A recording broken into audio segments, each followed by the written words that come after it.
ಶ್ರೀರಾಮಂ ಹನುಮತ್ಸೇವ್ಯಂ ಶ್ರೀಕೃಷ್ಣಂ ಭೀಮಸೇವಿತಂ ಶ್ರೀವ್ಯಾಸಂ ಶ್ರೀಮದಾನಂದ ತೀರ್ಥ ಸಂಸೇವಿತಂ ಭಜೆ.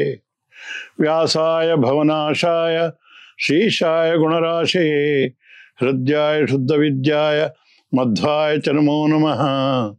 ಪರಮಾತ್ಮನೇ ಸತತಮೇಕರೂಪಿಣೇ ದಶರೂಪಿಣೇ ಶತಸಹಸ್ರರೂಪಿಣೇ ಅವಿಕಾರಿಣೇ ಸ್ಫುಟಂ ಅನಂತರೂಪಿಣೇ ಸುಖಚಿತ್ ಸಮಸ್ತತನಮೇ ನಮೋ ನಮಃ. ಕೌಶೇಯಪೀತವಸನಾಂ ಅರವಿಂದನೇತ್ರಾಂ ಪದ್ಮದ್ವಯಾಭಯವರೋದ್ಯತ ಪದ್ಮಸ್ಥಾಂ ಉದ್ಯಚ್ಛತಾರ್ಕಸದೃಶೀಂ ಪ್ರಮಾಂಕತಂ ಸ್ಥಾಂ ಧ್ಯಾಯೇದ್ವಿದೀಶನತಪಾದಯುಗಾಂ ಜನಿತ್ರೀಂ ಮನೋಜವಂ ಮಾರುತತುಲ್ಯವೇಗಂ ಜಿತೇಂದ್ರಿಯಂ ಬುದ್ಧಿಮತಾಂ ವರಿಷ್ಠಂ ವಾತಾತ್ಮಜಂ ಮಾನಯೂತಮುಖ್ಯಂ ಶ್ರೀರಾಮದೂತಂ ಶಿರಸಾ ನಮಾಮಿ. ಬುದ್ಧಿರ್ಬಲಂ ಯಶೋಧೈರ್ಯಂ ನಿರ್ಭಯತ್ವಂ ರೋಗತ ಅಜಾಡ್ಯಂ ವಾಕ್ಪಟುತ್ವಂಚ ಹನುಮತ್ಸ್ಮರಣಾತ್ ಭವೇತ್. ಅಭ್ರಮಂ ಭಂಗರಹಿತಂ ಅಜಡಂ ವಿಮಲಂ ಸದಾ ಆನಂದತೀರ್ಥಮತಲಂ ಭಜೇತ್ ತಾಪತ್ರಯಾಪಂ.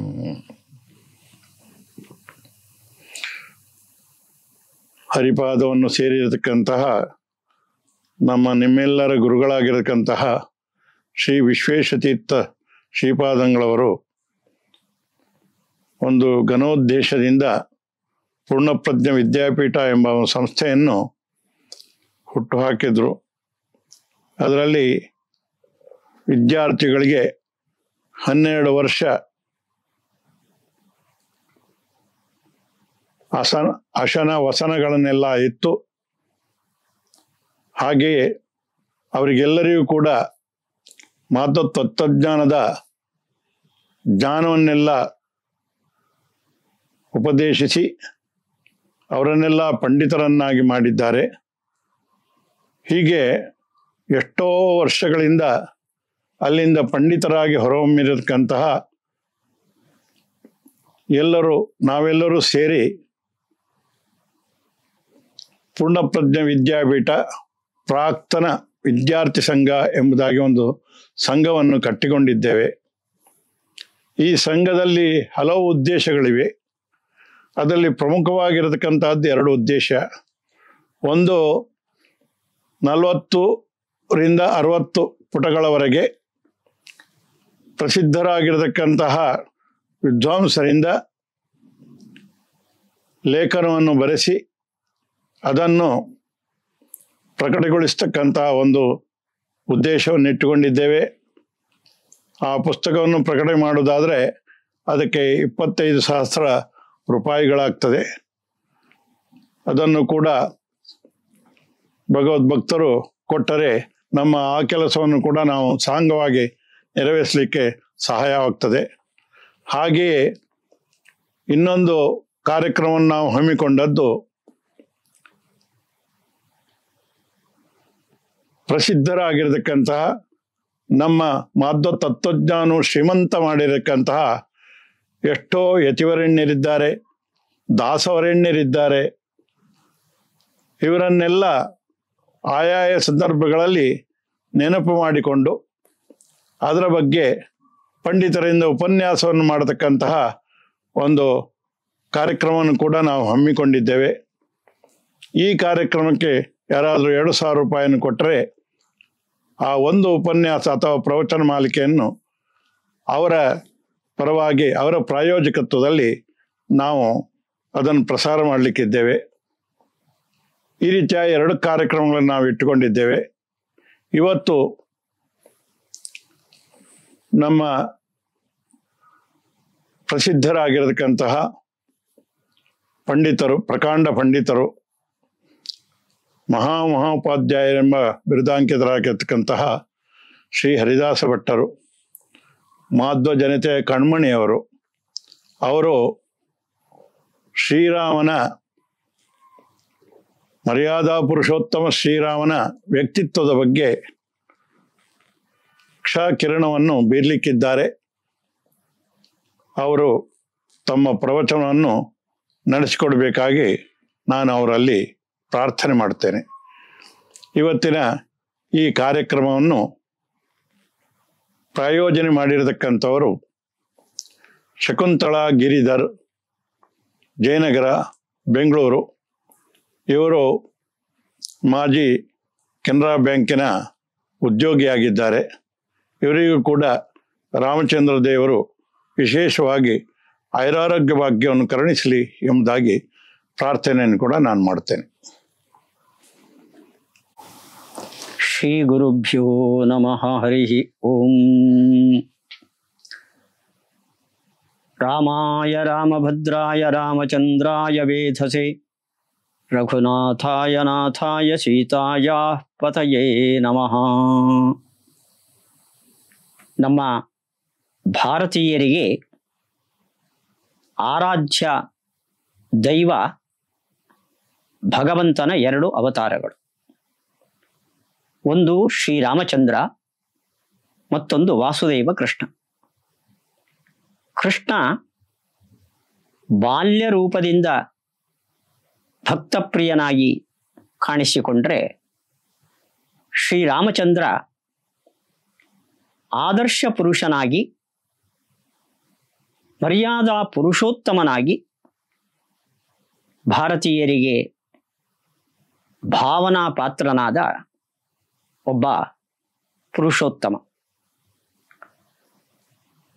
ರಾಮಚಂದ್ರ ಅಯೋಧ್ಯೆಯ ಅರಸನಾದ ದಶರಥ ರಾಜನ ಪುತ್ರ. ಇಳಿ ವಯಸ್ಸಿನವರೆಗೆ ಮಕ್ಕಳಿಲ್ಲದ ಕೊರಗಿನಿಂದ ಪುತ್ರೇಷ್ಟಿಯಾಗವನ್ನು ಮಾಡಿ ಆವಿರ್ಭವಿಸಿದ ಭಗವದ್ರೂಪ ರಾಮಚಂದ್ರ. ಶ್ರೀಕೃಷ್ಣನನ್ನು ಒಬ್ಬ ತುಂಟನಾಗಿ ಬಾಲ್ಯದಲ್ಲಿ, ರಾಜಕೀಯ ಪರಿಶುದ್ಧಿಯನ್ನು ಮಾಡುವ ಸುಧಾರಕನನ್ನಾಗಿ ಮಧ್ಯಮ ವಯಸ್ಸಿನಲ್ಲಿ, ಮಹಾಭಾರತ ಯುದ್ಧದಲ್ಲಿ ಗೀತಾಚಾರ್ಯನಾಗಿ ನಾವು ಕಾಣುತ್ತೇವೆ. ಆದರೆ ರಾಮಚಂದ್ರನ ಅವತಾರ ಮರ್ತ್ಯಾವತಾರ ಸ್ವಿಹ ಮರ್ತ್ಯ ಶಿಕ್ಷಣಂ. ಭಗವಂತ ಭೂಮಿಯಲ್ಲಿ ನಮ್ಮ ಜೊತೆ ಅವತಾರ ಮಾಡುವ ಉದ್ದೇಶ ಅಧ್ಯಾತ್ಮ ಮಾರ್ಗದಲ್ಲಿ ನಮ್ಮ ಜೀವನವನ್ನು ಹೇಗೆ ಮುಂದುವರೆಸಬೇಕು ಅನ್ನೋ ಆದರ್ಶವನ್ನು ತಿಳಿಸುವ ದೃಷ್ಟಿಯಿಂದ. ಆ ದೃಷ್ಟಿಯಲ್ಲಿ ರಾಮನಿಂದ ಸಿಗುವ ಆದರ್ಶಗಳು ನಮಗೆ ಬಹಳಷ್ಟು ಇವೆ. ಅವನು ತಂದೆಗೆ ತಕ್ಕ ಮಗ, ಸಹೋದರನಿಗೆ ತಕ್ಕದಾದ ಅಣ್ಣ, ಮಿತ್ರರಿಗೆ ಸರಿಯಾದ ಸ್ನೇಹಿತ, ಪ್ರಜೆಗಳಿಗೆ ಆದರ್ಶವಾದ ರಾಜ್ಯ. ಅಷ್ಟೇ ಅಲ್ಲ, ವಾಲ್ಮೀಕಿಗಳು ಹೇಳುವಂತೆ ಶತ್ರುಣಾಮಪಿ ವತ್ಸಲ.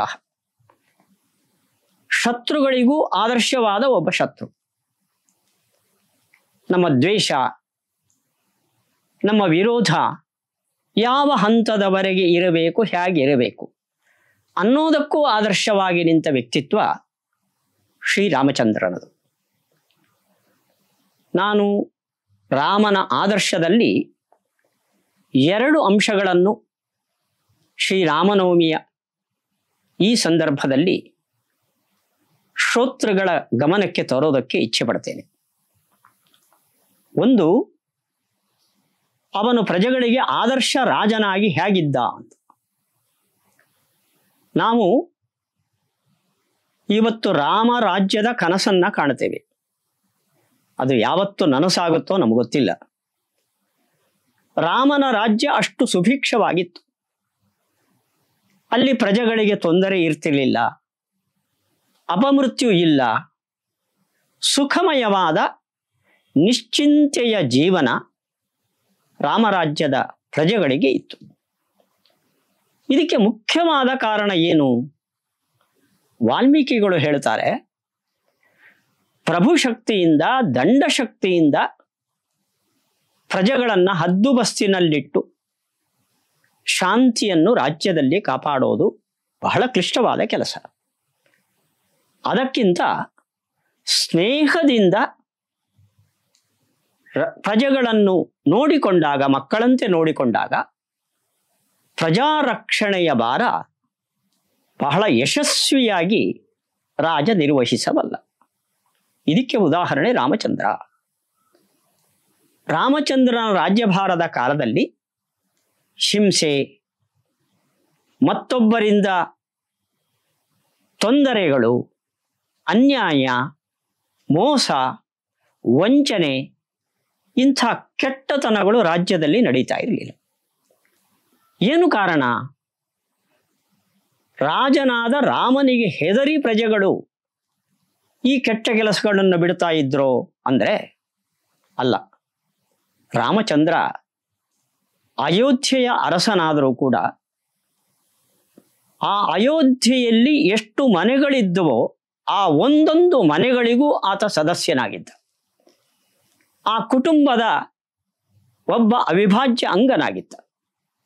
ವಾಲ್ಮೀಕಿಗಳು ಹೇಳ್ತಾರೆ, ಮನೆಯಲ್ಲಿ ಸಂಭ್ರಮದ ವಾತಾವರಣ ಅಯೋಧ್ಯೆಯ ಮನೆಗಳಲ್ಲಿ ಬಂತು ಅಂದರೆ ರಾಮ ಅದರಲ್ಲಿ ಸೇರಿಕೊಳ್ತಿದ್ದ, ಅವರ ಜೊತೆ ಅವನು ಒಬ್ಬನಾಗಿರ್ತಿದ್ದ. ಅಯೋಧ್ಯೆಯ ಯಾವುದೇ ಮನೆಯಲ್ಲಿ ತೊಂದರೆಗಳಾದಾಗ ಅವರ ಜೊತೆ ಅವನು ಸಹಭಾಗಿಯಾಗಿ ದುಃಖದಲ್ಲಿ ಒಬ್ಬನಾಗಿರ್ತಿದ್ದ. ಅಯೋಧ್ಯೆಯ ಪ್ರಜೆಗಳು ರಾಮನಿಗೆ ಪಟ್ಟಾಭಿಷೇಕ ಆಗಬೇಕು ಅಂತ ಪ್ರತಿನಿತ್ಯ ದೇವಸ್ಥಾನಕ್ಕೆ ಹೋಗಿ ದೇವರ ಮುಂದೆ ನಾವು ಕೈ ಮುಗಿದು ಪ್ರಾರ್ಥನೆ ಮಾಡೋದು, ನಮ್ಮ ಮಕ್ಕಳು, ನಮ್ಮ ಸಂಸಾರ ಇದು ಚೆನ್ನಾಗಿ ಉಳಿಯುವಂತೆ ಮಾಡುವುದು. ಆದರೆ ಅಯೋಧ್ಯೆಯ ಪ್ರಜೆಗಳು ಪ್ರತಿನಿತ್ಯ ದೇವಾಲಯಕ್ಕೆ ಹೋಗಿ ದೇವರ ಮುಂದೆ ಕೈ ಜೋಡಿಸಿ ಪ್ರಾರ್ಥಿಸ್ತಾ ಇದ್ರು, ರಾಮೋ ರಾಜ ಭವೇದಿತಿ, ನಮ್ಮ ಊರಿನ ಅರಸ ಶ್ರೀರಾಮಚಂದ್ರನಾಗಬೇಕು. ಇದು ಪ್ರಜೆಗಳು ರಾಮನ ಬಗ್ಗೆ ಇಟ್ಟುಕೊಂಡ ಸೌಹಾರ್ದ, ಸ್ನೇಹ. ಅಲ್ಲಿ ಅನ್ಯಾಯ, ಮೋಸಗಳು, ವಂಚನೆ, ಕಳ್ಳತನ ಇಂಥ ದುಷ್ಕೃತ್ಯಗಳು ಯಾಕೆ ನಡೀತಾ ಇರಲಿಲ್ಲ ಅಂದರೆ ವಾಲ್ಮೀಕಿಗಳು ಹೇಳ್ತಾರೆ, ರಾಮ ನಮಗೆ ಶಿಕ್ಷೆ ಕೊಡ್ತಾನೆ ಅನ್ನೋ ಕಾರಣದಿಂದ ಪ್ರಜೆಗಳು ಈ ಕೆಟ್ಟ ಕೆಲಸದಿಂದ ದೂರ ಇರ್ತಿದ್ದಲ್ಲ. ಮತ್ತೆ ನಾವು ಈ ಕೆಟ್ಟ ಕೆಲಸವನ್ನ ಮಾಡಿದ್ರೆ ರಾಮ ಬೇಸರ ಮಾಡಿಕೊಳ್ತಾನೆ, ಅವನ ಮನಸ್ಸಿಗೆ ಬೇಸರ ನಾವು ಮಾಡಬಾರದು. ಈ ಕಾರಣಕ್ಕೋಸ್ಕರ ಅಯೋಧ್ಯೆಯ ಪ್ರಜೆಗಳು ಕೆಟ್ಟ ಕೆಲಸದಿಂದ ದೂರ ಇರ್ತಾ ಇದ್ರು. ಅಲ್ಲಿಗೆ ರಾಮನ ರಾಜ್ಯ ಸುಭಿಕ್ಷೆಯಿಂದ ತೊಂದರೆ ಇಲ್ಲದೆ ನಡೆಯೋದಕ್ಕೆ ಕಾರಣ ಪ್ರಜೆಗಳು ರಾಮನಲ್ಲಿ ಇಟ್ಟ ಪ್ರೀತಿ, ವಿಶ್ವಾಸ, ಗೌರವ. ಇದನ್ನ ಒಂದು ಕುಟುಂಬದಲ್ಲಿ, ಒಂದು ರಾಜ್ಯದಲ್ಲಿ, ಒಂದು ದೇಶದಲ್ಲಿ ನಾವು ಅನುಸರಿಸಿದರೆ ಪ್ರಾಯ ಇವತ್ತು ದೇಶ ಕಾನೂನಿನಿಂದ ಎಷ್ಟು ರಕ್ಷಣೆ ಮಾಡಬಹುದೋ ಅದಕ್ಕಿಂತ ಯಶಸ್ವಿಯಾಗಿ ದೇಶದ ಹಿತವನ್ನು ಕಾಪಾಡಬಹುದು. ಕುಟುಂಬದ ಯಜಮಾನನಾಗಿ ಮಕ್ಕಳಿಗೆ ಹೆದರಿಸಿ, ಬೆದರಿಸಿ, ದಂಡದ ಭಯವನ್ನು ತೋರಿಸಿ ಕುಟುಂಬದ ಶಿಸ್ತನ್ನು ಪಾಲಿಸುವುದಕ್ಕಿಂತ ಪ್ರೇಮದಿಂದ ಮಕ್ಕಳ ಭಾವವನ್ನು, ಕುಟುಂಬದ ಸದಸ್ಯರ ಭಾವವನ್ನು ಗೆದ್ರೆ ದಂಡಕ್ಕಿಂತ ಯಶಸ್ವಿಯಾಗಿ ಕುಟುಂಬದಲ್ಲಿ ಶಾಂತಿಯನ್ನು ಕಾಪಾಡಬಹುದು. ರಾಮ ಪ್ರಜೆಗಳ ಕ್ಷೇಮವನ್ನು ಕಾಪಾಡಿದ್ದು ದಂಡದಿಂದ ಅಲ್ಲ, ಶಿಕ್ಷೆಯಿಂದ ಅಲ್ಲ, ಪ್ರಜೆಗಳ ಮನಸ್ಸನ್ನು ಗೆದ್ದಿದ್ರಿಂದ. ಇದು ಶ್ರೀರಾಮಚಂದ್ರ ಒಬ್ಬ ಆಡಳಿತಗಾರನಿಗೆ, ಒಬ್ಬ ನೇತಾರನಿಗೆ ಯಾವ ಆದರ್ಶಗಳು ಮುಖ್ಯವಾಗಿ ಇರಬೇಕು ಅನ್ನೋದಕ್ಕೆ ಒಂದು ನಿದರ್ಶನ ಇದು. ರಾಮನ ಅರಸನಾಗಿ ಅವನ ಇನ್ನೊಂದು ಮುಖ್ಯವಾದ ಆದರ್ಶ, ಆತ ಪ್ರತಿಜ್ಞೆ ಮಾಡಿದ್ದಿದೆ, ಯದಿವಾ ಜಾನಕೀಮಪಿ ಆರಾಧನಾಯ ಲೋಕಸ್ಯ ಮುಂಚತೋ ನಾಸ್ತಿ ಮೇ ವ್ಯಥಾ ಅಂತ. ಅವನೊಬ್ಬ ರಾಜ. ಅವನಿಗೆ ಸ್ವಾರ್ಥದ ದೃಷ್ಟಿ ಎಳ್ಳಷ್ಟು ಇರಲಿಲ್ಲ. ಅವನ ಮಾತು ಪ್ರಜಾಕ್ಷೇಮಕ್ಕೋಸ್ಕರ ನಾನು ನನ್ನ ಪ್ರೀತಿಯ ಮಡದಿಯನ್ನೂ ಬಿಡಬಲ್ಲೆ, ಆದರೆ ದೇಶದ ಜನರನ್ನು ಬಿಡೋದಿಲ್ಲ. ದೇಶದ ಜನರಿಗೆ ತೊಂದರೆಯಾಗೋದಿದ್ರೆ ಅಥವಾ ನಾನು ನನ್ನ ಮಡದಿಯನ್ನ ಬಿಟ್ಟಿದ್ರಿಂದ ದೇಶಕ್ಕೆ ಹಿತವಾಗೋದಿದ್ರೆ ನಾನು ನನ್ನ ಪ್ರೀತಿಯ ಮಡದಿಯನ್ನೂ ಬಿಡೋಕ್ಕೆ ಸಿದ್ಧನಾಗಿದ್ದೇನೆ. ಇದು ಶ್ರೀರಾಮಚಂದ್ರನ ಪ್ರತಿಜ್ಞೆ. ರಾಮಾಯಣದಲ್ಲಿ ರಾಮನ ಆದರ್ಶಕ್ಕೆ ಸಂಶಯವನ್ನು ಉಂಟು ಮಾಡುವ ಕೆಲವು ಘಟನೆಗಳಿದೆ. ವಾಲಿಯ ವಧೆ, ಅವುಗಳಲ್ಲಿ ಒಂದು ಸೀತಾ ಪರಿತ್ಯಾಗ. ಅನೇಕರು ಇದರ ಬಗ್ಗೆ ರಾಮನನ್ನು ಆಡಿಕೊಳ್ಳೋದಿದೆ. ಬಸುರಿಯಾದ ತನ್ನ ಪತ್ನಿಯನ್ನು ಅವಳಿಗೂ ತಿಳಿಸದೆ ಏಕಾಂಗಿಯಾಗಿ ಕಾಡಿನಲ್ಲಿ ಬಿಟ್ಟು ಬರೋದು ಒಂದು ಮಾನವೀಯತೆಯ? ಇದು ರಾಮನಿಗೆ ಹೇಳಿದ ಕೆಲಸವೋ? ಆದರೆ ನಾನು ಪ್ರಸ್ತಾವ ಮಾಡಿದ ವಿಷಯವನ್ನು ಜ್ಞಾಪಿಸಿಕೊಳ್ಳಿ. ಶ್ರೀರಾಮಚಂದ್ರ ನಾವು ತಿಳಿದಂತೆ ಅವನ ರಾಜ್ಯದಲ್ಲಿ ಯಾರೋ ಒಬ್ಬ ಅಗಸ ರಾಮನ ಬಗ್ಗೆ ಸಂಶಯ ಪಟ್ಟ ಅನ್ನೋ ಕಾರಣದಿಂದ ಸೀತೆಯನ್ನ ಕಾಡಿಗೆ ಬಿಟ್ಟಿಲ್ಲ. ಇಲ್ಲಿ ಎರಡು ಅಂಶವನ್ನು ನಾವು ಗಮನಿಸಬೇಕು. ಶ್ರೀರಾಮಚಂದ್ರ ಸೀತೆಯನ್ನ ಕಾಡಿನಲ್ಲಿ ಬಿಟ್ನೋ ಅಂತ. ಎರಡನೇದು, ಅಗಸನ ಮಾತಿನಿಂದ ಆತ ಸೀತಾ ಪರಿತ್ಯಾಗವನ್ನು ಮಾಡಿದ್ನೋ ಅಂತ. ರಾಮಾಯಣದಲ್ಲಿ ಈ ಸಂದರ್ಭವನ್ನು ವಾಲ್ಮೀಕಿಗಳು ವಿಶದವಾಗಿ ನಿರೂಪಿಸಿದ್ದಾರೆ.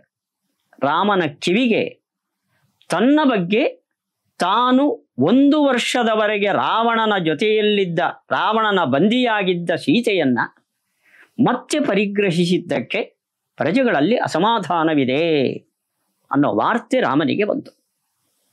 ಆತ ಗ್ರಾಮಗಳಿಂದ ಪಟ್ಟಣಗಳಿಂದ ಪ್ರಮುಖರನ್ನ ಕರೆದು ರಾಜಸಭೆಯನ್ನ ಏರ್ಪಾಡು ಮಾಡಿದ. ಅಲ್ಲಿ ಕೇಳಿದ, ನನ್ನ ಬಗ್ಗೆ ಜನರಿಗೆ ಈ ವಿಷಯದಲ್ಲಿ ಅಸಮಾಧಾನ ಇದೆಯೋ? ಯಾವ ಪ್ರಮುಖರು ತಲೆ ಎತ್ತಿ ಇಲ್ಲ ಅಂತ ಹೇಳಲಿಲ್ಲ. ರಾಮನಿಗೆ ಅರ್ಥ ಆಯಿತು. ಸಭೆಯನ್ನ ವಿಸರ್ಜನೆ ಮಾಡಿದ. ತಾನು ಮನಸ್ಸಿನಲ್ಲಿ ನಿರ್ಧಾರ ಮಾಡಿಕೊಂಡ. ಜಾನಾಮಿ ಸೀತಾಂ ಶುದ್ಧಾಂ ಪತಿವ್ರತಾಂ. ಅವನು ಹೇಳ್ತಾನೆ, ಸೀತೆ ಪರಿಶುದ್ಧಳು, ಪತಿವ್ರತೆ. ಅವಳ ಮನಸ್ಸಿನಲ್ಲಿ ನಾನಲ್ಲದೆ ಪರಪುರುಷರು ಇಲ್ಲ. ಅವಳ ಶುದ್ಧಿಯನ್ನು ನಾನು ತಿಳಿದಿದ್ದೇನೆ, ಆದರೆ ನನಗೆ ಅನಿವಾರ್ಯ. ಹೀಗೆ ಸೀತೆಯಲ್ಲಿ ಯಾವ ದೋಷವೂ ಇಲ್ಲ ಅನ್ನೋದನ್ನ ಲಂಕೆಯಲ್ಲಿ ಅಗ್ನಿಶುದ್ಧಿಯಿಂದ ಜನರಿಗೆ ಸಾಬೀತು ಮಾಡಿಕೊಟ್ಟಿದ್ದ ಶ್ರೀರಾಮಚಂದ್ರ ಅವನು ಕೊರಗಲಿಲ್ಲ. ನಾನು ಇಷ್ಟು ಮಾಡಿಯೂ ಮತ್ತೆ ನನ್ನಲ್ಲಿ ಅಪವಾದ ಹೊರಿಸ್ತಾ ಇದ್ದಾರಲ್ಲ ಅಂತ ಜನರ ಮೇಲೆ ಸಿಟ್ಟಾಗಿಲ್ಲ, ಅಸಮಾಧಾನಗೊಂಡಿಲ್ಲ. ಹೇಳ್ತಾನೆ ಅವನು, ನಾನು ಅಗ್ನಿಶುದ್ಧಿಯನ್ನ ಮಾಡಿದ್ದು ಲಂಕೆಯಲ್ಲಿ, ಅಪವಾದ ಬಂದಿತ್ತು ಅಯೋಧ್ಯೆಯಲ್ಲಿ. ಅಯೋಧ್ಯೆಯ ಜನರಿಗೆ ಅಲ್ಲಿ ನಡೆದ ಘಟನೆಯ ಕಲ್ಪನೆ ಹೇಗಿರೋದಕ್ಕೆ ಸಾಧ್ಯ? ಸಹಜ. ಒಂದು ಮಾತು ಈ ಸಂದರ್ಭದಲ್ಲಿ ನಾವು ತಿಳ್ಕೊಳ್ಬೇಕು. ರಾವಣನ ನಗರಿಯಲ್ಲಿ ಸೀತೆ ಇದ್ದಳು ಅನ್ನೋ ಮಾತ್ರದಿಂದ ಇಷ್ಟೊಂದು ಅಪವಾದ ಬಂತ ಅಂತ. ಇದು ಇವತ್ತಿನ ಕಲಿಯುಗದ ಸಮಾಚಾರ ಅಲ್ಲ. ಇದು ಸಾವಿರಾರು ವರ್ಷದ ಹಿಂದಿನ ತ್ರೇತಾಯುಗದ ಸಮಾಚಾರ. ಆವತ್ತಿನ ಸ್ತ್ರೀಯರ ಸ್ಥಾನ ಹೇಗಿತ್ತು ಅಂದ್ರೆ, ಅಸೂರ್ಯಂ ಪಶ್ಯಾಹ ರಾಜಸ್ತ್ರೀಯ. ಸೂರ್ಯನ ಬೆಳಕು ಮೇಮೇಲೆ ಸೋಂಕದ ಸ್ತ್ರೀಯರ ಸ್ಥಿತಿ. ಸಾರ್ವಜನಿಕವಾಗಿ ಸ್ತ್ರೀಯರು ಕಾಣಿಸಿಕೊಳ್ಳುವಂತೆ ಇರಲಿಲ್ಲ. ಅಂಥದ್ರಲ್ಲಿ ಏಕಾಂಗಿನಿಯಾಗಿ ಸೀತೆ ರಾವಣನ ನಗರಿಯಲ್ಲಿ 1 ವರ್ಷದವರೆಗೆ ಇದ್ಳು. ಆ ಸಮಾಜ ಆಡಿಕೊಳ್ಳೋದು ಸಹಜ. ಅವಳ ಶೀಲದ ಬಗ್ಗೆ ಶ್ರೀರಾಮಚಂದ್ರ ತನ್ನ ಮೇಲೆ ಈ ಅಗ್ನಿಶುದ್ಧಿಯ ನಂತರವೂ ತನ್ನ ಪ್ರಜೆಗಳೇ ಅಸಮಾಧಾನ ಪಟ್ಟಿಕೊಂಡ್ರೆ, ಸಂಶಯ ಪಟ್ಕೊಂಡ್ರೆ ಅವರ ಮೇಲೆ ಮುನಿಸು ಮಾಡಿಕೊಳ್ಳಿಲ್ಲ. ಸಹಜ. ನಾನಾದರೂ ಈ ಸಂಶಯಕ್ಕೆ ಈಡಾಗ್ತಿದ್ದೆ. ಹೀಗೆ ಪ್ರಜಾಕ್ಷೇಮಕ್ಕೋಸ್ಕರ ಶ್ರೀರಾಮಚಂದ್ರ ಅವನಿಗೆ ಇದ್ದಿದ್ದು ಒಂದೇ ಒಂದು, ಸೀತಾ ಪರಿತ್ಯಾಗ. ಇದರ ಬಗ್ಗೆ ಆಡುವವರಿದ್ದಾರೆ. ಸೀತಾ ಪರಿತ್ಯಾಗ ಯಾಕೆ ಮಾಡಬೇಕು? ಸೀತೆ ಶುದ್ಧ ಪರಿಶುದ್ಧೆ ಪತಿವ್ರತೆ ಅಂತ ಗೊತ್ತಿದ್ರೆ ಅವಳ ಜೊತೆ ತಾನೂ ಕಾಡಿಗೆ ಹೋಗಿರಬಹುದಲ್ಲ ಅಂತ ಯೋಚನೆ ಮಾಡಿ. ರಾಮಚಂದ್ರ ಒಬ್ಬ ಅರಸ. ಇಡೀ ರಾಜ್ಯದಲ್ಲಿ ಅವನ ಪ್ರಜೆಗಳು ಈ ಕೆಟ್ಟ ಅಭಿಪ್ರಾಯದಲ್ಲಿದ್ದಾಗ ಅವನು ರಾಜ್ಯದ ಅಧಿಕಾರವನ್ನೇ ತ್ಯಾಗ ಮಾಡಿ ಸೀತೆಯ ಜೊತೆ ಒಬ್ಬ ಹೆಣ್ಣು ಮಗಳ ಮೇಲೆ ಕರುಣೆಯಿಂದ ಅವಳ ಜೊತೆ ಅವನು ವನವಾಸಕ್ಕೋ ಕಾಡಿಗೋ ಹೋದರೆ ಜನ ಏನಂತಾರೆ? ರಾಮನಿಗೆ ಪ್ರಜೆಗಳು ಮುಖ್ಯ ಅಲ್ಲ, ಹೆಂಡತಿಯನ್ನು ಬಿಟ್ಟುಕೊಡೋದಿಲ್ಲ ಅವನೇನಾದರೂ.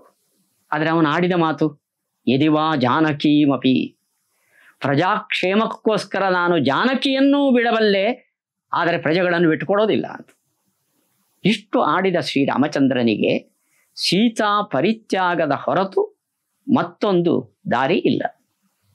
ಈ ಕಾರಣಕ್ಕೋಸ್ಕರ ರಾಮನಿಗೆ ಒಬ್ಬ ಆದರ್ಶ ಪ್ರಜೆಯಾಗಿ ಸೀತಾ ಪರಿತ್ಯಾಗ ಅನಿವಾರ್ಯವಾಯಿತು. ಕಳಿಸಿಕೊಟ್ಟ, ಕಾಡಿಗೆ ಅಲ್ಲ. ತಪ್ಪು ತಿಳಿಬಾರದು. ಆತ ಲಕ್ಷ್ಮಣನಿಗೆ ಕೊಟ್ಟ ಆದೇಶವೇ ವಾಲ್ಮೀಕಿಯ ಆಶ್ರಮದಲ್ಲಿ ಇವಳನ್ನು ಬಿಟ್ಟು ಬಾ ಅಂತ. ಆವತ್ತಿನ ರಾಜರಿಗೆ ಋಷಿ ಮುನಿಗಳ ಮೇಲೆ ಇದ್ದ ನಂಬಿಕೆ ಮತ್ತೊಬ್ಬರಲ್ಲಿ ಇರಲಿಲ್ಲ. ಪ್ರಾಮಾಣಿಕತೆಗೆ ಮತ್ತೊಂದು ಹೆಸರು ಋಷಿಮುನಿಗಳು. ಹೀಗಾಗಿ ಪ್ರಶಾಂತವಾದ ವಾಲ್ಮೀಕಿಯ ಆಶ್ರಮದಲ್ಲಿ ಬಿಟ್ಟು ಬಾ ಅಂತ ಲಕ್ಷ್ಮಣನಿಗೆ ಹೇಳಿತು. ಆದ್ದರಿಂದ ರಾಮನ ಆದರ್ಶಕ್ಕೆ ಸೀತಾ ಪರಿತ್ಯಾಗ ಒಂದು ಕಪ್ಪು ಚುಕ್ಕಿಯಲ್ಲ, ರಾಮನ ಆದರ್ಶಕ್ಕೆ ಅವನ ವ್ಯಕ್ತಿತ್ವಕ್ಕೆ ಮೆರುಗು ಕೊಡುವ ಒಂದು ದೊಡ್ಡ ಅಂಶ ಸೀತಾ ಪರಿತ್ಯಾಗ. ಇದರ ಮೌಲ್ಯ ಎಷ್ಟು ಅನ್ನೋದು ನಮಗೆ ಇವತ್ತು ಅರ್ಥ ಆಗಲಿಕ್ಕೆ ಸಾಧ್ಯ ಇಲ್ಲ. ರಾಜ್ಯದ ಅಧಿಕಾರದಲ್ಲಿದ್ದು ದಿನಕ್ಕೆ ಕೋಟಿಗಟ್ಟಲೆ ಆಸ್ತಿ ಮಾಡಿಕೊಳ್ಳುವ ಇವತ್ತಿನ ಜನಕ್ಕೆ ರಾಮನ ಸೀತಾ ಪರಿತ್ಯಾಗದ ಈ ದೊಡ್ಡ ತ್ಯಾಗ ಇದೆಯಲ್ಲ, ಇದರ ಮೌಲಿಕತೆ ಅವರಿಗೆ ಅರ್ಥ ಆಗಲಿಕ್ಕಿಲ್ಲ. ಆದರೆ ಒಬ್ಬ ಆದರ್ಶ ರಾಜನಾಗಿ ಶ್ರೀರಾಮಚಂದ್ರ ಪ್ರಜೆಗಳಿಗಾಗಿ ಮಾಡಿದ ತ್ಯಾಗ ಅತಿ ಮಹತ್ವದ್ದು. ಇದು ಒಬ್ಬ ಆದರ್ಶ ಆಡಳಿತಗಾರನಾಗಿ ಶ್ರೀರಾಮಚಂದ್ರ ನಮ್ಮ ಮುಂದೆ ನಿಲ್ಲುವ ಕ್ರಮ. ಹೀಗೆ ಶ್ರೀರಾಮಚಂದ್ರ ಮರ್ಯಾದಾ ಪುರುಷೋತ್ತಮ ಅನ್ನೋದಕ್ಕೆ ಒಂದು ದೊಡ್ಡ ನಿದರ್ಶನವಾಗಿ ಈ ಸೀತಾ ಪರಿತ್ಯಾಗ ಇದೆ. ಅದು ರಾಮನಿಗೆ ಕಳಂಕ ಅಲ್ಲ, ಅದು ರಾಮನ ವ್ಯಕ್ತಿತ್ವಕ್ಕೆ ಮೆರುಗನ್ನು ಕೊಟ್ಟ ಒಂದು ಅಂಶ. ಇನ್ನೊಂದು ಅಂಶವನ್ನು ಅವನು ಪಿತೃವಾಕ್ಯ ಪರಿಪಾಲನ ದಕ್ಷ ಅನ್ನೋದು ನಿಮಗೆಲ್ಲ ಗೊತ್ತಿದೆ. ಇಲ್ಲೂ ಒಂದು ಅಂಶವನ್ನು ಜ್ಞಾಪಿಸಿಕೊಳ್ಳಬೇಕು. ಶ್ರೀರಾಮಚಂದ್ರ ತಂದೆ ಬಾಯಿ ಬಿಟ್ಟು ಅವನ ಎದುರುಗಡೆ ಹೇಳಲಿಲ್ಲ, ನೀನು ಕಾಡಿಗೆ ಹೋಗಬೇಕು, ಭರತ ರಾಜ್ಯ ಆಳಬೇಕು ಅಂತ. ದಶರಥ ಹೇಳಿದ ಮಾತು, ನೋಡು ಕೈಕೈಗೆ ನಾನು ಒಂದೊಮ್ಮೆ ವರ ಕೊಟ್ಟಿದ್ದೆ, ಅವಳು ಈ 2 ಅಂಶಗಳನ್ನು ಕೇಳಿದ್ದಾಳೆ ಅನ್ನೋದನ್ನು ಹೇಳಿದ. ಹೇಳಿ ರಾಮನಿಗೆ ಅಂದ, ಆದರೆ ನೀನು ನನ್ನ ಮಾತನ್ನು ಕೇಳಬೇಡ, ನನ್ನನ್ನು ಸೆರೆಮನೆಯಲ್ಲಿಟ್ಟು ನೀನು ರಾಜ್ಯ ಆಡು ದಶರಥ. ಅಲ್ಲಿಗೆ ರಾಜನ ಮನೋಭಾವದಂತೆ ರಾಮಚಂದ್ರ ಕಾಡಿಗೆ ಹೋಗುವ ಅಗತ್ಯ ಇಲ್ಲ. ಆದರೂ ಹೋದ. ನಾನೊಬ್ಬ ದೊಡ್ಡ ವ್ಯಕ್ತಿ, ಆದರ್ಶ ಪುರುಷನಾಗಬೇಕು ಅನ್ನೋ ನಿಮ್ಮ ಒಂದು ಕ್ಷುಲ್ಲಕ ಭಾವನೆಯಿಂದ ರಾಮಚಂದ್ರ ವನವಾಸಕ್ಕೆ ಹೊರಟ್ನೋ. ಇದನ್ನ ರಾಮಚಂದ್ರ ಒಂದು ಸಂದರ್ಭದಲ್ಲಿ ಭರತ ಮತ್ತು ರಾಮನ ಸಮಾಗಮದ ಸಂದರ್ಭದಲ್ಲಿ ಸ್ಪಷ್ಟಪಡಿಸ್ತಾನೆ ಭರತನಿಗೆ. ಭರತ ಹೇಳ್ತಾನೆ, ನಮ್ಮಪ್ಪ ನಿನಗೆ ವನವಾಸ, ನನಗೆ ರಾಜ್ಯಭಾರ ಅಂತ ಕೊಟ್ಟಿರಬಹುದು. ನನಗೆ ಕೊಟ್ಟ ರಾಜ್ಯಭಾರದ ಹಕ್ಕನ್ನು ನಾನು ನಿನಗೆ ಕೊಡ್ತೇನೆ, ನಾನು ವನವಾಸ ಮಾಡ್ತೇನೆ. ನೀನು ಮಾಡಬೇಕಾದ್ದನ್ನು ನಾನು ಮಾಡ್ತೇನೆ, ನಾನು ಮಾಡಬೇಕಾದ್ದನ್ನು ನೀನು ಮಾಡು ಅಂತ. ಎಷ್ಟು ಒಳ್ಳೆಯ ಮಾತನ್ನು ಶ್ರೀರಾಮಚಂದ್ರ ಆಡ್ತಾನೆ ಅಂದರೆ, ನೋಡು, ಆಸ್ತಿ, ಹಣ, ವಸ್ತು, ಒಡವೆ ಇದಕ್ಕೆ ಒಬ್ಬ ಪ್ರಾಕ್ಸಿಯನ್ನು ಮಾಡಬಹುದು, ನನ್ನ ಬದಲು ನೀನು ಅಂತ. ಆದರೆ ಧರ್ಮಕ್ಕೆ ಒಂದು ಪ್ರಾಕ್ಸಿ ಇಲ್ಲ. ನಾನು ಮಾಡುವ ಸಂಧ್ಯಾ ವಂದನೆ, ದೇವರ ಪೂಜೆ, ಭಗವಂತನ ಭಕ್ತಿ ಆರಾಧನೆಗಳನ್ನು ನೀನು ಮಾಡೋ ನನ್ನ ಬದಲು ಅಂತ ಹೇಳುವಂತಿಲ್ಲ. ನಮ್ಮ ತಂದೆ ಅವನು ಬಾಯಿ ಬಿಟ್ಟು ಹೇಳಲಿ ಬಿಡ್ಲಿ, ಕೈಕೈಗೆ ವರ ಕೊಟ್ಟಿದ್ದಾನೆ, ಕೈಕೈ ವರ ಕೇಳಿದ್ದಾಳೆ. ಆ ವರವನ್ನು ಸತ್ಯ ಮಾಡೋದು ತಂದೆಯ ಧರ್ಮ. ಅದನ್ನೇನಾದರೂ ಅದು ಏನಾದರೂ ಸುಳ್ಳಾದರೆ ಅದು ಸತ್ಯ ಆಗೋದು ಸುಳ್ಳಾಗೋದು ನಮ್ಮ ಕೈಯಲ್ಲಿದೆ, ನಿನ್ನ ಕೈಯಲ್ಲಿದೆ, ನನ್ನ ಕೈಯಲ್ಲಿದೆ. ನೀನು ಮಾಡಬೇಕಾದ ತಂದೆಯ ಮಾತಿನ ಕರ್ತವ್ಯ ರಾಜ್ಯಭಾರ, ನಾನು ಮಾಡಬೇಕಾದ ತಂದೆಯ ಮಾತಿನ ಕರ್ತವ್ಯ ವನವಾಸ. ನನ್ನದನ್ನು ನೀನು ಮಾಡಿ ನಿನ್ನದನ್ನು ನಾನು ಮಾಡಿದ ಕೂಡಲೇ ತಂದೆಯ ಮಾತು ಸತ್ಯ ಆಗೋದಿಲ್ಲ. ತಂದೆಯ ಮಾತು ಸುಳ್ಳಾದರೆ ನರಕಕ್ಕೆ ಜಾರಿ ಬೀಳ್ತಾನೆ. ಹೀಗಾಗಿ ನಮ್ಮ ತಂದೆ ನರಕಕ್ಕೆ ಬೀಳೋದನ್ನು ತಪ್ಪಿಸುವ ಜವಾಬ್ದಾರಿ ನನಗಿದೆ, ನಿನಗಿದೆ ಭರತ. ತಂದೆಯ ಮಾತನ್ನು ಅವನು ಹೇಳಿದಾನೋ, ಆದೇಶ ಕೊಟ್ಟಿದ್ದಾನೋ, ಬಿಟ್ಟಿದ್ದಾನೋ, ತಂದೆಯ ಮಾತನ್ನು ಸತ್ಯ ಮಾಡುವ ಜವಾಬ್ದಾರಿ ನನಗಿದೆ, ನಿನಗಿದೆ. ಹೀಗಾಗಿ ನೀನು ನಿನ್ನ ಕರ್ತವ್ಯವನ್ನು ಮಾಡಬೇಕು, ನಾನು ನನ್ನ ಕರ್ತವ್ಯವನ್ನು ಮಾಡಬೇಕು. ಈ ಮಾತನ್ನ ಕೇಳಿ ಭರತನ ಜೊತೆ ಅಯೋಧ್ಯೆಯಿಂದ ಬಂದ ಎಲ್ಲ ಪ್ರಜೆಗಳು ಮೂಕ ವಿಸ್ಮಿತರಾಗ್ತಾರಂತೆ. ಭರತ, ಹಾಗಾದ್ರೆ ನಾನು ಉಪವಾಸ ಮುಷ್ಕರ ಕೊಡ್ತೇನೆ ಅಂತ. ನೀನು ಬರದ ಹೊರತು ನಾನು ಊಟ ಮಾಡೋದಿಲ್ಲ, ತಿಂಡಿ ತಿನ್ನೋದಿಲ್ಲ, ನಾನು ಉಪವಾಸ ಮಾಡ್ತೇನೆ ಅಂತ. ಆವಾಗ ವಸಿಷ್ಠರು ಅಂತಾರೆ, ಉಪವಾಸ ಹರತಾಳ ಇದು ಕ್ಷತ್ರಿಯನಿಗೆ ಹೇಳಿದ ಕರ್ಮ ಅಲ್ಲ. ರಾಮ ಸತ್ಯವಾದ ಮಾತನ್ನು ಹೇಳಿದ್ದಾನೆ, ಅದಕ್ಕೆಲ್ಲ ಪ್ರಜೆಗಳ ಸಮ್ಮತಿ ಇದೆ. ಆದ್ರಿಂದ ನಿನಗೆ ರಾಜ್ಯಭಾರ, ರಾಮನಿಗೆ ವನವಾಸ ಬಿಟ್ಟು ಬೇರೆ ಕರ್ತವ್ಯ ಇಲ್ಲ. ಇದು ಶ್ರೀರಾಮಚಂದ್ರ ಯಾವುದೋ ಒಂದು ಲೋಕಪ್ರಸಿದ್ಧಿಗಾಗಿ, ತನ್ನ ವೈಯಕ್ತಿಕ ಹೆಸರಿಗಾಗಿ, ಮೇಲ್ಮೆಗಾಗಿ ಆತ ತಂದೆಯ ಮಾತಿನಂತೆ ವನವಾಸಕ್ಕೆ ಹೊರಟಿದ್ದಲ್ಲ. ಮಕ್ಕಳು ತಂದೆಗೆ ಮಾಡಬೇಕಾದ ಕರ್ತವ್ಯವನ್ನು ಪೂರೈಸುವ ದೃಷ್ಟಿಯಿಂದ ಶ್ರೀರಾಮಚಂದ್ರ ವನವಾಸಕ್ಕೆ ಹೊರಟಿದ್ದ. ನೋಡಿ, ಈ ಮಾತನ್ನ ರಾಮನೇ ಹೇಳ್ಕೊಡ್ತಾನೆ. ಇದು ಲಂಕೆಯಲ್ಲಿ ಶ್ರೀರಾಮಚಂದ್ರ ಸುಗ್ರೀವನಿಗೆ ಹೇಳಿದ ಮಾತು. ನೋಡಿ, ಅವನು ಹೇಳ್ತಾನೆ, ನ ಸರ್ವೇ ಭ್ರಾತರಸ್ತಾತ ಭವಂತಿ ಭರತೋಪಮಾಹ. ಸುಗ್ರೀವ, ಭರತನಂತೆ ಎಲ್ಲ ಸಹೋದರರು ಇರೋದಿಲ್ಲ. ಮದ್ವಿಧಾ ವಾಪಿ ಪಿತು ಪುತ್ರಾಹ ಸುಹೃದೋ ವಾ ಭವದ್ವಿಧಾಹ. ಎಲ್ಲ ತಂದೆಗಳಿಗೂ ನನ್ನಂಥ ಮಕ್ಕಳು ಇರೋದಿಲ್ಲ. ಅಲ್ಲಿಗೆ ರಾಮ ತಂದೆಗೆ ತಕ್ಕ ಮಗ, ಮಗ ಹೇಗಿರಬೇಕು ಅನ್ನೋದಕ್ಕೆ ಆದರ್ಶವಾಗಿ ನಿಂತವನು ಅಂತ ಅನ್ನೋದನ್ನು ರಾಮನೇ ಸುಗ್ರೀವನಿಗೆ ಹೇಳ್ತಾನೆ. ಅಲ್ಲಿಗೆ ತನ್ನ ನಡತೆಯಲ್ಲಿ ಅವನ ಆತ್ಮತೃಪ್ತಿ ಇದೆ. ಇದು ರಾಮಚಂದ್ರ ಪಿತೃವಾಕ್ಯ ಪರಿಪಾಲನೆಯಲ್ಲಿ ದಕ್ಷ ಅನ್ನೋದಕ್ಕೆ ಅದು ಯಾವುದೋ ಒಂದು ನಮ್ಮ ನಿಮ್ಮಂಥ ಕ್ಷುಲ್ಲಕ ಭಾವನೆಯಿಂದ ಆತ ಕೃತಕವಾಗಿ ಮಾಡಿದ ಕೃತ್ಯ ಅಲ್ಲ, ಮನಃಪೂರ್ವಕವಾಗಿ ಸಾಕ್ಷಿ ಸಿದ್ಧವಾಗಿ ಶ್ರೀರಾಮಚಂದ್ರ ತಂದೆಯ ಮಾತಿನ ಪರಿಪಾಲನೆಗಾಗಿ ವನವಾಸಕ್ಕೆ ಹೊರಟ. ಈ ಸಂದರ್ಭ ರಾಮನನ್ನು ಮತ್ತಷ್ಟು ಎತ್ತರಕ್ಕೆ ಏರಿಸಿದೆ. ಇದು ರಾಮಾಯಣವನ್ನು, ಶ್ರೀರಾಮಚಂದ್ರನ್ನು ಕೇಳಿದವರಿಗೆಲ್ಲ ಗೊತ್ತಿರುವ ವಿಷಯ. ಪಿತೃವಾಕ್ಯ ಪರಿಪಾಲನೆ ಅಂತ ಅದಕ್ಕೆ ಸಣ್ಣ ಪುಟ್ಟ ಅಂಶಗಳು ಪ್ರತಿಬಂಧಕವಾಗಿ ನಿಂತಾಗ, ಬಾಧಕವಾಗಿ ನಮ್ಮ ಮನಸ್ಸಿನಲ್ಲಿ ಬಂದಾಗ ನಾನು ಈ ಕೆಲವು ಅಂಶಗಳನ್ನು ನಿಮ್ಮ ಮುಂದೆ ಇಟ್ಟಿದ್ದೇನೆ. ವಿಸ್ತಾರವಾಗಿದ್ದರೆ ವಿವೇಚನೆ ರಾಮಾಯಣದಲ್ಲಿ ಇದೆ. ಇನ್ನೊಂದು ಅಂಶ ನಾನು ಈ ಸಂದರ್ಭದಲ್ಲಿ ಹೇಳಬೇಕಾದ್ದು, ಶತ್ರುಣಾಮಪಿ ವತ್ಸಲಃ. ಆತ ಸ್ನೇಹಿತರಿಗೆ, ಅಣ್ಣ ತಮ್ಮಂದಿರಿಗೆ, ತಾಯಿ ತಂದೆಗೆ ಮಾತ್ರ ಪ್ರಿಯನಾದ ವ್ಯಕ್ತಿತ್ವ ರಾಮಚಂದ್ರನದಲ್ಲ. ಶತ್ರುವಾಗಿ ಒಂದು ಆದರ್ಶವನ್ನಿಟ್ಟುಕೊಂಡು ಶತ್ರುಗಳಿಗೆ ಆಶ್ಚರ್ಯವನ್ನು ಉಂಟು ಮಾಡಿದ ವ್ಯಕ್ತಿತ್ವ ಶ್ರೀರಾಮಚಂದ್ರ. ಇದಕ್ಕೆ ಎರಡು ಸಂದರ್ಭವನ್ನು ವಾಲ್ಮೀಕಿಗಳು ರಾಮಾಯಣದಲ್ಲಿ ಕೊಟ್ಟಿದ್ದಾರೆ. ಒಂದು, ರಾವಣ ತಾನು ಸಾಯೋದಕ್ಕಿಂತ ಮುಂಚಿನ ದಿವಸ ಏಕಾಂಗಿಯಾಗಿ ರಥದ ಮೇಲೆ ಕುಳಿತು ಸರ್ವಾಯುಧನಾಗಿ ರಾಮನ ಮುಂದೆ ಹೋರಾಡ್ತಾರೆ. ರಾಮ ಹನುಮಂತನ ಹೆಗಲಿನ ಮೇಲೆ ಕೂತು ಅವನೊಬ್ಬನೇ ರಾವಣರು ರಾವಣನ ರಥದ ಕುದುರೆಯನ್ನ ಹೊಡಿತಾನೆ, ರಥವನ್ನು ಪುಡಿ ಮಾಡ್ತಾನೆ, ನೆಲದಲ್ಲಿ ನಿಂತು ಹೋರಾಡ್ತಾನೆ ರಾವಣ.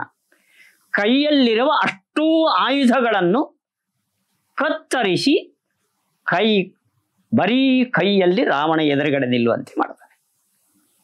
ಅವನು ಮಾಡಿದ ಅಪರಾಧ ಚಿಕ್ಕ ಪುಟ್ಟದ್ದಲ್ಲ. ರಾಮಚಂದ್ರನ ಅನುಪಸ್ಥಿತಿಯಲ್ಲಿ ಜಾನಕಿಯನ್ನು ಕದ್ದು ತಂದ ದುರುಳ ಎದುರುಗಡೆ ಇಂಥ ಸಂದರ್ಭದಲ್ಲಿ ಸಿಕ್ಕರೆ ಯೋಚನೆ ಇಲ್ಲದೆ ತಲೆ ಕಡಿಬೋದಿತ್ತು ರಾಮಚಂದ್ರ. ಆದರೆ ರಾಮ ಹೇಳ್ತಾನೆ, ಶಾಂತೋಸಿ. ರಾವಣ, ಯುದ್ಧದಲ್ಲಿ ತುಂಬಾ ಪರಿಶ್ರಮ ಪಟ್ಟಿದ್ದಿ, ಏದು ಉಸಿರು ಬಿಡ್ತಾ ಇದ್ದಿ, ಇವತ್ತು ನಿನ್ನನ್ನು ಕೊಲ್ಲೋದಿಲ್ಲ, ನಾಳೆ ಬಾ. ನಾನು ಮಾಡಿದ್ದು ತಪ್ಪು ಅಂತ ಏನಾದ್ರೂ ನಿನಗೆ ರಾತ್ರಿ ಮನಸ್ಸಿನಲ್ಲಿ ಅನಿಸಿದ್ರೆ ನಾಳೆ ಕ್ಷಮೆ ಬೇಡು, ನಾನು ನಿನ್ನನ್ನು ಬಿಟ್ಬಿಡ್ತೇನೆ. ಹೀಗಾಗಿ ನಿನ್ನ ಪರಿಶ್ರಮವನ್ನು ಶಾಂತಿ ಮಾಡಿಕೊಂಡು ಮನಸ್ಸಿನಲ್ಲಿ ಯೋಚನೆ ಮಾಡಿ ಯುದ್ಧ ಬೇಡ, ಜಾನಕಿಯನ್ನು ನೀನು ಪಡೆದುಕೋ ಅಂತ ನೀನು ನಿರ್ಧಾರಕ್ಕೆ ಬಂದರೆ ನಾಳೆಗೆ ರಾಮಾಯಣದ ಯುದ್ಧ ನಿಲ್ಲಿತು, ಹೋಗು ಅಂತ ಕಳಿಸಿಕೊಟ್ಟು. ಇದು ರಾಮನ ಆದರ್ಶ. ನಮ್ಮ ನಿಮ್ಮಂಥವರಾದರೆ ಇಂಥ ಒಂದು ದೊಡ್ಡ ತಪ್ಪನ್ನ ಮಾಡಿದ ಅಪರಾಧಿ ನಮ್ಮ ಮುಂದೆ ಇದ್ರೆ ನಾವು ಸುಮ್ಮನೆ ಇರ್ತಿರ್ಲಿಲ್ಲ. ಇದು ಶತ್ರುಣಾಮಪಿ ವತ್ಸಲಃ. ರಾವಣನೂ ಕೂಡ ಬೆನ್ನು ತಟ್ಟಿಸಿ ಇಂಥವನಿಗೆ ನಾನು ಮಾಡಿದ್ದು ಸರಿಯೋ ಅಂತ ಯೋಚನೆ ಮಾಡಿಕೊಳ್ಬೇಕು. ಇನ್ನೊಂದು ಸಂದರ್ಭವನ್ನು ವಾಲ್ಮೀಕಿಗಳು ಉಲ್ಲೇಖ ಮಾಡ್ತಾರೆ. ರಾವಣನ ವಧೆ ಮರುದಿವಸ ಆಯಿತು, ಸತ್ತ ರಾವಣ. ವಿಭೀಷಣನನ್ನ ಕರೆದ ರಾಮಚಂದ್ರ. ಕರೆದು ಹೇಳ್ದ, ಮರಣಾಂತಾನಿ ವೈರಾಣಿ. ವಿಭೀಷಣ ಒಬ್ಬ ವ್ಯಕ್ತಿಯ ಜೊತೆ ದ್ವೇಷ ಅಂದ್ರೆ ಅವನು ಸಾಯುವವರೆಗೆ ಮುಗೀತು, ಆಮೇಲೆ ಅವನಿಲ್ಲ. ಆದ್ರಿಂದ ನನ್ನ ದ್ವೇಷ ಇಲ್ಲಿಗೆ ಮುಗೀತು. ನೀನು ರಾವಣನಿಗೆ ಬೇಕಾದ ಉತ್ತರ ಕ್ರಿಯೆಯನ್ನ ಕ್ರಮಬದ್ಧವಾಗಿ ಮಾಡು. ನೀನು ಮಾಡ್ಲಿಕ್ಕೆ ಆಗಲ್ಲ ಅಂದ್ರೆ ನಾನು ಮಾಡ್ತೇನೆ ಅಂದ ರಾಮಚಂದ್ರ. ರಾಮಚಂದ್ರನಿಗೆ ಈ ಔದಾರ್ಯದ ಅಗತ್ಯ ಇರಲಿಲ್ಲ. ರಾವಣ ತನ್ನ ಜೀವನದಲ್ಲಿ ಮಾಡಬಾರದ ಘೋರ ಅಪರಾಧವನ್ನು ಮಾಡಿದ್ದಾನೆ. ಪರನಾರಿಯನ್ನು ಮೋಹಕ್ಕೆ ಒಳಗಾಗಿ ಕದ್ದು ತಂದು ಪರಿಪರಿಯಾಗಿ ಮಂತ್ರಿಗಳು ತಮ್ಮಂದಿರು ರಾಮಚಂದ್ರ ಬುದ್ಧಿ ಹೇಳಿದ್ರೂ ಕೊಡಲ್ಲ ಅಂತ ಹಠಕ್ಕೆ ಬಿದ್ದ ಒಬ್ಬ ಅಪರಾಧಿ. ಇಂಥವನು ಸತ್ತು ಬಿದ್ದರೆ ರಾಮಚಂದ್ರ ಹೇಳಬಹುದಿತ್ತು, ಇವನ ಹೆಣವನ್ನು ಎತ್ತಿ ಆ ಕಡೆ ಸಮುದ್ರಕ್ಕೆ ಹಾಕೋ ಅಂತ. ರಾಮಚಂದ್ರ ಹೇಳಲಿಲ್ಲ. ಮರಣಾಂತಾನಿ ವೈರಾಡಿ ಹೇಳ್ತಾನೆ ಅವನು. ಇಷ್ಟರವರೆಗೆ ಪ್ರಾಮಾಣಿಕವಾಗಿ ರಾಜ್ಯವನ್ನು ಆಳಿದ ಒಬ್ಬ ವೀರ ಕ್ಷತ್ರಿಯ ಯುದ್ಧದಲ್ಲಿ ಹೋರಾಡಿ ಹೋರಾಡಿ ಮಡಿದಿದ್ದಾನೆ. ಆದ್ರಿಂದ ಇವನ ದೇಹಕ್ಕೆ ಸಂಸ್ಕಾರ ಮಾಡುವ. ಇದು ರಾಮಚಂದ್ರ. ಶತ್ರುಣಾಮಪಿ ವತ್ಸಲ.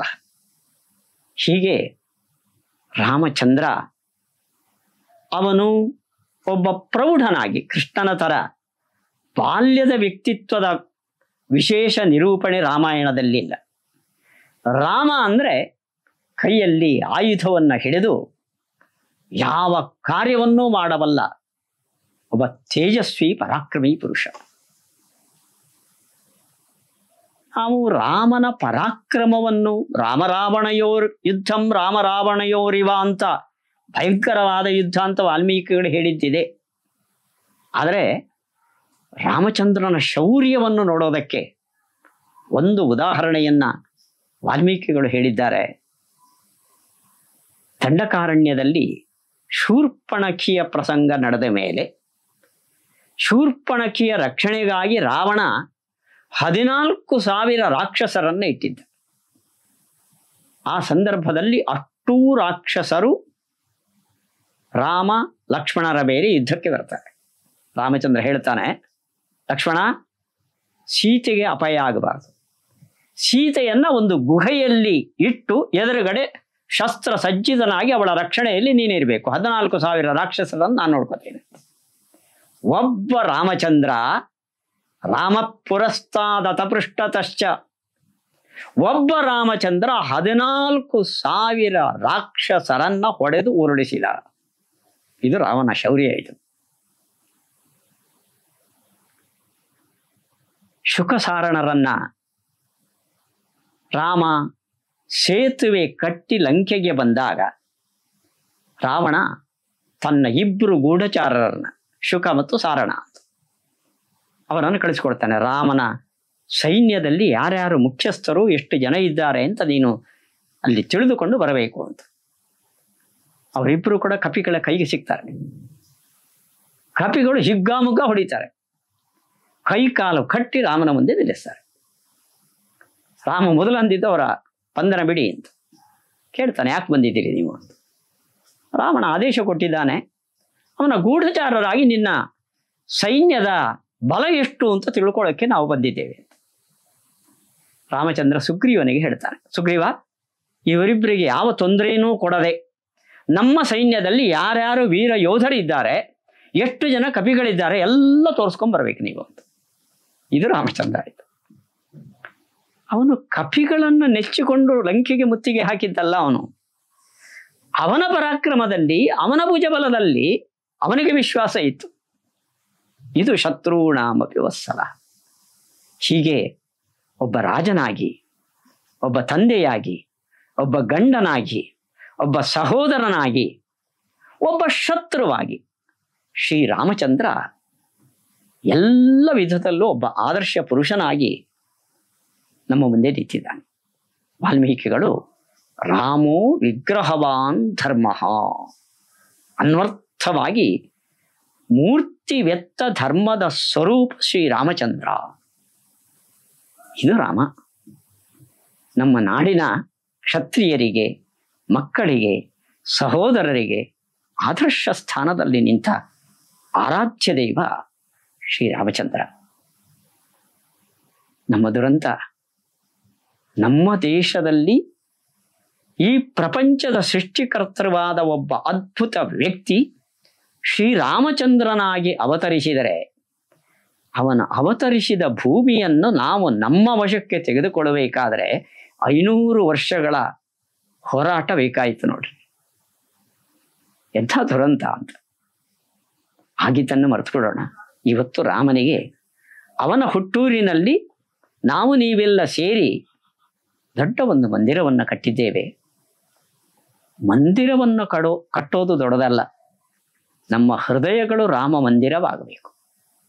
ರಾಮನನ್ನ ಅಯೋಧ್ಯೆಯಲ್ಲಿ ನೆನೆಸಿ ಹೃದಯದಲ್ಲಿ ಕೂಡಿಸಿಕೊಂಡು ಅವನು ಪಾಲಿಸಿದ ಆದರ್ಶವನ್ನು ನಮ್ಮ ಜೀವನದಲ್ಲಿ ನಾವು ಕಾರ್ಯಗತ ಮಾಡಿಕೊಂಡಾಗ